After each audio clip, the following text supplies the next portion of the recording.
All right, hello my friends. Today is a very good day. We are going to be doing the second part of the Bugatti history from the 80s to present. So let's do it.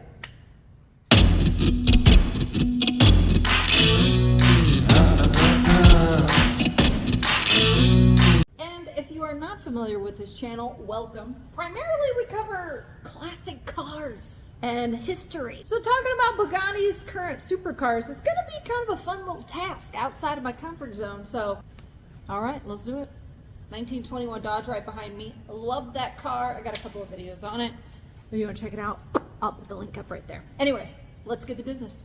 Now, like I mentioned, this is purely from 1980s and beyond. I've already covered part one with the founder, Ettore Bugatti, Jean Bugatti, the amazing race history of Bugatti. If you want to see that, put the link up here. But we're starting with Roman Artioli. It was in 1987 that Roman Artioli, Italian entrepreneur and businessman, rich guy, purchased the Bugatti naming rights, and he quickly went to work creating a very nice factory in Italy and quickly jumped into designing the EB110. Yes, the EB110, groundbreaking in style and design, and one of the majestic supercars of the 90s, sharing in the stable along with the Jaguar XJ220, the Ferrari F50, the Lamborghini Diablo, and the McLaren F1. There were some good times going on in the 90s. And now, who were the initial designers behind the concept? And I say initial on purpose, because they would get into a dispute with Roman Artioli and leave the company. Those two gentlemen were Paolo Stanzani and Marcello Gandini. You probably recognize those names. Those were the guys that were behind the design of the Lamborghini Miura and the Countach.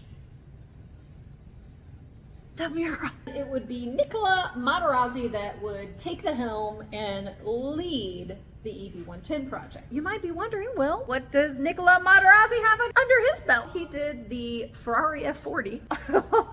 That is the last car that Enzo Ferrari gave his kiss of approval, signed off on. Kind of a big deal.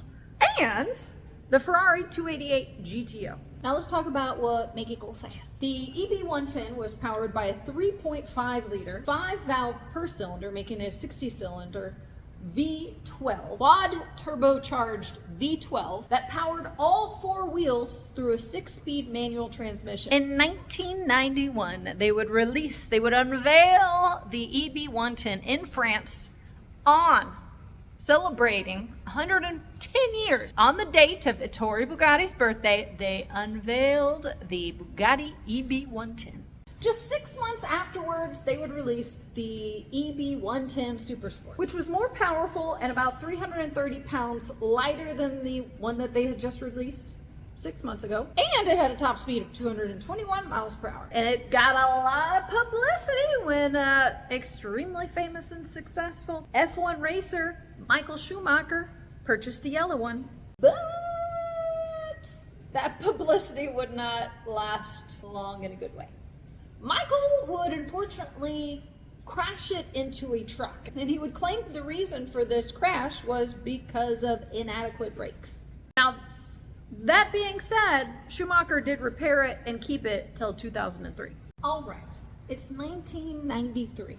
Just 2 years after they've released the EB110, they're still working on their super nice manufacturing plant, and Roman Artioli decides to purchase Lotus cars. And I'm about to go on a tangent, because that's what I do, and that's what we do on this channel. So let's do it. Now, in the part one of Bugatti history, naturally I talked about how Ettore Bugatti really formulated his own theories and ideas on cars and racing. And he was one of the earlier folks that said, we don't need an oversized car powered with an oversized engine. Lighter is better, and that is the ethos of Lotus cars, all right? Colin Chapman, the founder of Lotus, famous quote, simplify and then add lightness. So he's a pretty cool guy. That was like the fastest tangent I have ever gone on. Way to go me, I'm getting better at making these videos. All right, so then just 2 quick years would pass. It would be 1995, and Roman Artioli and Bugatti would hit financial strain. Partly, in fact, to having purchased Lotus cars from General Motors. Also, it's the 90s recession. Roman Artioli and Bugatti would hit bankruptcy. Lotus cars would be sold to Proton of Malaysia. The remaining parts and licensing of the EB110 were sold to Dower of Germany, and they made a bunch of awesome EB110 Dower race cars. A few of the ex-employees, including Materazzi, decided to create their own company, B Engineering. And with that, they created the Adonis, which only 21 units were ever created, and was essentially the chassis and engine of the EB110 Supersport. Let's fast forward to 1998. Volkswagen has acquired the Bugatti brand. They quickly go to work on the EB118. And what designer do they commission? Well, the gentleman famed for popularizing the wedge shape, the guy that brought us such beauties as the Isogrifo, the black lung, the Isogrifo, all right, the Lotus Esprit, and the iconic DMC DeLorean. Who is that gentleman? Giorgetto Gugaro. During this time, they would also introduce the EB218 and the 18-3 Chiron. All right, now it's 2005, and Bugatti would begin manufacturing their first regular production car, the Veyron. All right, powered by a 8-liter, 16-cylinder, quad turbocharged engine. And get this, love this. Where were they manufacturing the Veyron? Well, in Bugatti's original factory in Molsheim, France. And who was the Veyron named after? Well, Pierre Veyron, which was man of all trades, all right? He raced for Bugatti, he engineered, and he test drove for Bugatti. He was one of the drivers that drove the Bugatti Type 57G, aka the Tank, to the 1939 Le Mans win. The Tank was also the car that Jean Bugatti would hop in for a test drive and perish due to an accident. There's more about that in part 1. You can watch it in the other video. You're about to see a trend of all of Bugatti's supercars being named after their early race car drivers, which I appreciate that. So in 2010, the Veyron Supersport took the claim of fastest production vehicle. Now, the production car actually had a limiter put on there, given the award by Guinness, and then they were it wasn't quite taken away, but there was some dispute, and then it was given back to them. So they held on. The Veyron Supersport held on to the title for 7 years until Koenigsegg took it away. And then in 2016, we would see the Bugatti Chiron make headlines at the Geneva Motor Show. Design was based on the Bugatti Vision Gran Turismo, and the name was named after Louis Chiron. Louis Chiron was one of the most successful Bugatti drivers of his day. And he was not born into privilege. Chiron had to make his way into racing through skill. Now, Louis was a very good dance partner at the Hotel de Paris in Monte Carlo. And it is rumored that he may have come across a couple of benefactors that aided his racing financially. The Veyron quad turbocharged W16 was implemented in the Chiron too, plus some updates naturally. Along with the carbon fiber body, structure, independent suspension, and the all-wheel drive. The Chiron had a base price of $2.4 million, and they were only going to have 200 available to the public. And before the first one was delivered, they were all sold out. Because, you know, Bugatti, just 2 years later, they would release the Chiron Supersport. That was a 40 pounds lighter, track-focused car with stiffer suspension. And then there were a lot of Chiron variants, all right? Now, the 2019, they had the Chiron Supersport 300, of which only 30 produced. Also in 2019, there would be the Bugatti Voiture La Noire, which definitely, I took Spanish, all right, and German, so I don't have any kind of, I can't say that word.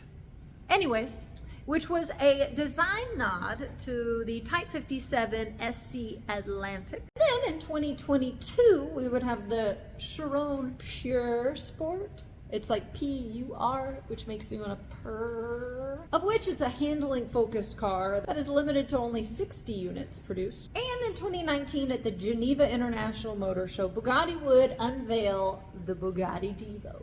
Only 40 units of the track-focused Divo was made, and it was powered by, you guessed it, by the iconic 8-liter quad turbocharged 16-cylinder engine. Who was Divo named for? Well, Alberto Divo, who took victory at the Targa Floria twice in the 1920s.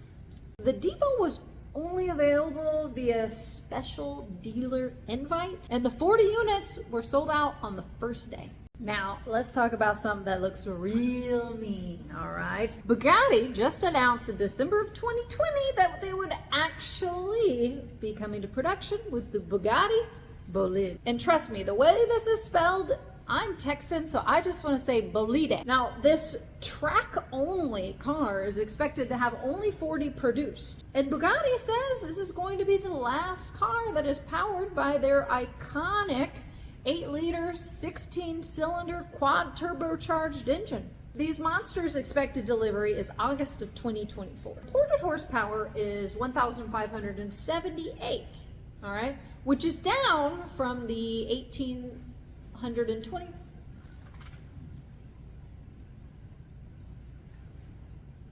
I thought there was a cockroach or something flying at me. That was gonna be serious. Anyways, the original concept boasted 1,825 horsepower. Jesus Christ, something is moving over there. Anyways, what does bolide or bolide? It's bolide. I googled it. What does bolide mean? Well, it's actually not the last name of a driver, which we had that clear trend that I really like that trend. Well, in French, it means very fast car or race car. So, cool. Well, we've done it, guys. We've gone through the entire history of Bugatti. Now, if you missed the first part, go ahead and find it on my YouTube. If you like very clearly, very informal car videos, well then go ahead and press the subscribe button. Press the like button if you like it. Somehow I never can say subscribe right at the end. I say subscribe. Anyways, press the subscribe or the like if you want to, and if not, that's perfectly fine too. Until then, we'll see you next time, because I'm gonna go have a beer with my dad because it is nearly 6:30, and our mechanic shop, we pretty much shut down at 6:30, although when you own your own business, you don't really ever shut down. We specialize in classic cars primarily. I mean, we work on anything. We just park the real cool stuff outside so it gets attention. Just kidding. Anyways, have a great day. Bye.